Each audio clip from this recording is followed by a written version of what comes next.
জয় গুরু। নমস্কার সবাইকে। আশা করছি গুরু কৃপায় সবাই ভালো আছেন, সবাই ভালো থাকেন, সেটাই কাম্য। গুরুজনের সবাইকে ভালো রাখে সে আশাই ব্যক্ত করি। সে সাথে দীর্ঘদিন যাবৎ আমার চ্যানেলে আছেন, আমার চ্যানেলে সাপোর্ট দিয়েছেন, আপনাদের কাছে যারা নতুন আছেন আপনাদের কাছে আমি কৃতজ্ঞ। যাই হোক, আজকে যে বিষয় নিয়ে কথা বলবো সেটা বিশেষ একটা বিষয়, সাথে একটা মুদ্রাও থাকবে, খুবই ইম্পর্টেন্ট বিষয়। আর একটা কথা বলছি, আমার তো সরল বিজ্ঞান, ডাইমেনশন, যন্ত্রতন্ত্র এবং মেডিটেশনের উপর ক্লাস করছি। যারাই এই সরল বিজ্ঞান, ডাইমেনশন, যন্ত্রতন্ত্র এবং মেডিটেশনের উপরে ক্লাস করতে চান, তো তারা আমার ডিসক্রিপশনে নাম্বার দেওয়া আছে, ফেসবুক পেজের লিঙ্কও দেওয়া থাকে, আপনারা যোগাযোগ করেন। তো অনেকে জিজ্ঞেস করেন যারা নাম্বারটা খুঁজে পাই না, নাম্বার একটু ডিসক্রিপশনে চেক করলেই পাবেন। নাম্বার তো আর ডিসপ্লে দেওয়া সম্ভব নয়, তো সেক্ষেত্রে একটু কাইন্ডলি দেখে নেবেন। তো আজকে যে বিষয়টা বলবো, আমরা অনেক সময় অনেক ধরনের প্রবলেম ফেস করি, শরীরে অনেক ধরনের মানে অসুখ বিসুখ দেখা দেয়, শরীর অনেক দুর্বল লাগে। তো এই ব্যাপারে একজনে কমেন্ট করেছেন দাদা, যে কীভাবে কোন মুদ্রা করলে শরীরটা আমাদের সুস্থ থাকে এবং আরও আমাদের শরীরে পর্যাপ্ত পরিমাণ পজিটিভ এনার্জি আসে। তো সেই মুদ্রা আমি দেখাবো। আর আরেকটা বিষয় আমি আজকে বলিনি, দেখুন, যে জিনিসই ধরেন আপনি কোনো একটা টিচারের কাছে গেছেন, তো টিচারের কাছে যখন আপনি শিক্ষার জন্য যাবেন, তো টিচার কিন্তু কখনো জিজ্ঞেস করে না যে তোমার মানে আপনার ব্যক্তিগত যে পারিবারিক বিষয়গুলো, সেগুলো কিন্তু সে আহামারি ডিটেলস জিজ্ঞেস করে। সেই কিন্তু একটা, যদি বাচ্চা ছেলে হয়, যারা সাধারণত শিশু শ্রেণীতে পড়ে, তাদেরকে তো এমনিতেই ভর্তি করতে কোনো কিছু জিজ্ঞেস করে না। এক্সাম্পল, ঔষধ যেরকম, ঔষধ ঔষধ একটা চুরে খেলেও কাজ করবে, একটা ডাকাতি খেলেও কাজ করবে, একটা ভণ্ড খেলেও কাজ করবে, একটা সাধু মানুষ খেলেও কাজ করবে। ঔষধ কিন্তু তার কাজ ঠিকই করে যাবে, সে চেক করবে না সে কোন শরীরে ঢুকছে, বা ওই যে খাচ্ছে ওই ব্যক্তির ক্যারেক্টারটা কীরকম, চরিত্রটা কীরকম, সেটা কিন্তু ঔষধ চেক করবে না, ওনার কাজ ঠিকই করে যাবে। তো বিষয়টা হলো যে আপনি যখন কোনো গুরুকুলে যাবেন, এখন কোনো গুরুকুলে গেলেন, আপনাকে বললো যে আপনি এইটা করেন না, সেইটা করেন না, হ্যান করেন না, ত্যান করেন না। ধরেন একটা চুরি গেল, গুরুকুলে একটা চুরি গেল, তো গুরুকুলে চুরি যাওয়ার পরে গুরু বলতে তুমি চুরি করে না, চুরি করে বাদ দাও। তো একটা ডাকাত গেল, ওনাকে বলে তুমি ডাকাতি করো না, ডাকাতি করা বাদ দাও। তাহলে ঔষধ যদি সবার ক্ষেত্রে কাজ করে, চোর ডাকাত ভালো মন্দ সবার ক্ষেত্রে কাজ করে, কিন্তু এখানে কিন্তু দ্বিমত হলো, গুরুকুলে যাওয়ার মানে ওই লোকটা আপনার কাছে ভালো হওয়ার জন্য গেছে, ওনাকে ভালো না, ওনার যে ব্যক্তিগত বিষয়গুলো আছে সেটা আমি বললাম যে তুমি এটা বাদ দিয়ে দাও, এটা বাদ দিয়ে দাও, এটা বাদ দিয়ে দাও, তখন কিন্তু ওই ব্যক্তির মন খারাপ হবে। তখন বেসিক্যালি ওই ব্যক্তির মন খারাপ হবে, হয়তো সামনে বলবে যে হ্যাঁ এটা আমি বাদ দিয়ে দিচ্ছি, এটা ভালো না। আপনাকে এরকম টেকনিক বলতে হবে, ওনার সম্বন্ধে একটা কোনো কিছু বলবেন না। ধরেন আপনার কাছে গেল কোনো সাজেশনের জন্য, ওনাকে আপনি ওনার পার্সোনাল ম্যাটারে, পার্সোনাল বিষয়ে কোনো কিছু বলবেন না, ওনাকে আপনি এরকম কিছু দেবেন, মানে সেই ঔষধের মতো, যেটা করলে ওনার যে মানে ব্যাড হ্যাবিটসগুলো আছে, বদ অভ্যাসগুলো আছে, সেটা অটোমেটিক চলে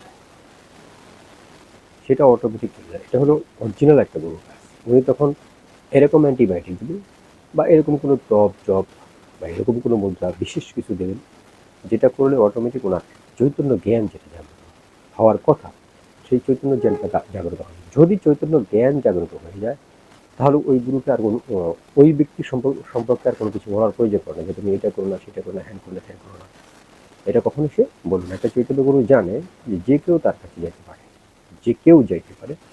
তো সবাইকে তো আমি প্রথমে আসার সাথে সাথে ওনার যে ব্যাড ক্যারেক্টার বা ব্যাড হ্যাবিট সম্বন্ধে আমি যদি ওনাকে বলি, বেসিক্যালি ওনার মনটা খারাপ হয়ে যাবে।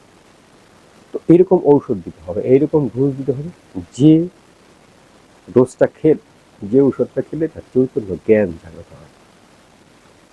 ঠিক আছে, চৈতন্য জ্ঞান জাগ্রত হয়। যখনই চৈতন্য জ্ঞান জাগ্রত হবে তখন চৈতন্য জ্ঞান ওই ব্যক্তিটাকে বোঝাবে যে এই কর্মগুলা তুমি করো না।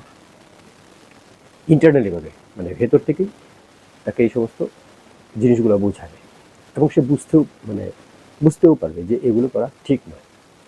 তদনুরূপ যখন এই চৈতন্য জ্ঞান তার উদয় হবে, কারণ উনি যে বীজটা ধরতেছেন বা উনি যে হরফটা ধরতেছেন সেটা চৈতন্য জ্ঞান উদয় করার হরফই ওই প্রকৃত গুরু যিনি ওনাকে উনি দান করেছেন।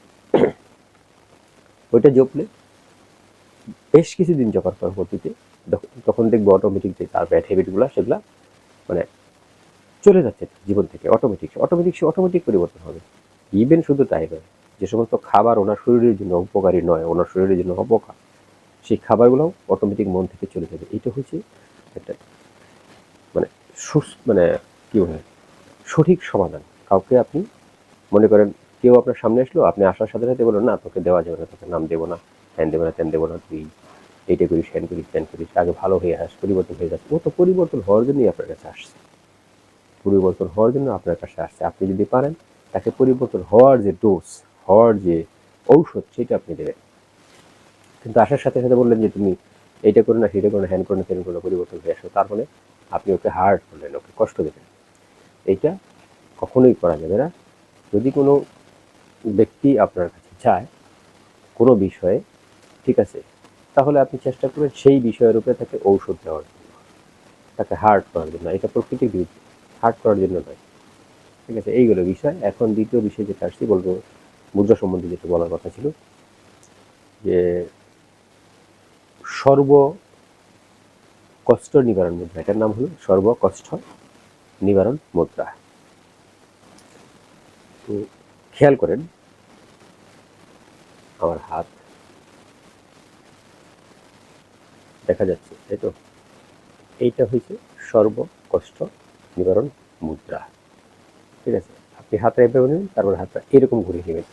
এখন আপনি আপনার উরুর উপরে রাখেন, যে কোনো আসনে বসে আপনি করতে পারেন। আমি এক্সাম্পল ধরে নিলাম আমি উরুর উপরে এরকম রাখছি।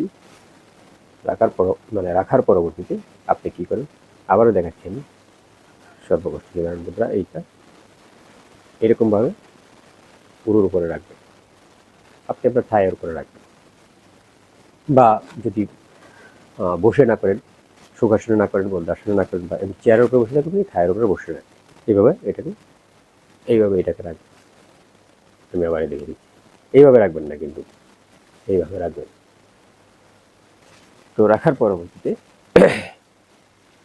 আপনি কি করবেন, খুব ভালো খেয়াল করবেন, যে কোনো অসুখ বিসুখ আপনি 50-70% এই মুদ্রা দ্বারা আপনি কিউর করতে পারবেন। আর যদি কোনো অসুখ বিসুখ, যেটা আপনার মনে হচ্ছে যে কোনো শরীরে কোনো ধরনের অসুখ বিসুখ হতে পারে, কোনো ধরনের সমস্যা হতে পারে, বা কোনো ধরনের অসুখ বিসুখ হওয়ার সম্ভাবনা আপনার অনেক বেশি, এটা আপনি ফিল করতে পারছেন, তখন সাথে সাথে আপনি এই মুদ্রাটা করবেন।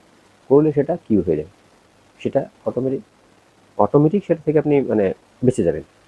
কি করবেন, খেয়াল করেন, আমাদের যে নস্ট্রালাস, আমাদের যে নাসিকা আছে, নাসিকা দ্বারা আমরা শ্বাস নেব এরকম, তারপর ছাড়বো মুখ দিয়ে, ছাড়বো। এই যে এই যে যেটা বলছি, এই হা উচ্চারণটা হতে হবে। ঠিক আছে, আবার উচ্চারণ এরকম করলে হবে না, হা এরকম নয়।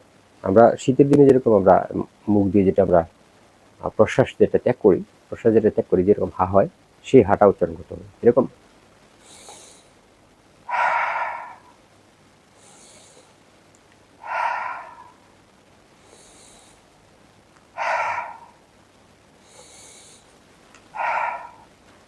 এরকম আপনি 10 মিনিট করবেন।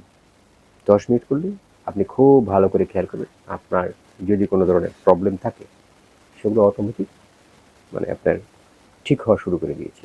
এটা হলো সর্বকষ্ট নিবারণ মুদ্রা, এটার নামই হলো সর্বকষ্ট নিবারণ মুদ্রা। যাই হোক, আজকে এই পর্যন্ত। জয় গুরু, নমস্কার সবাই।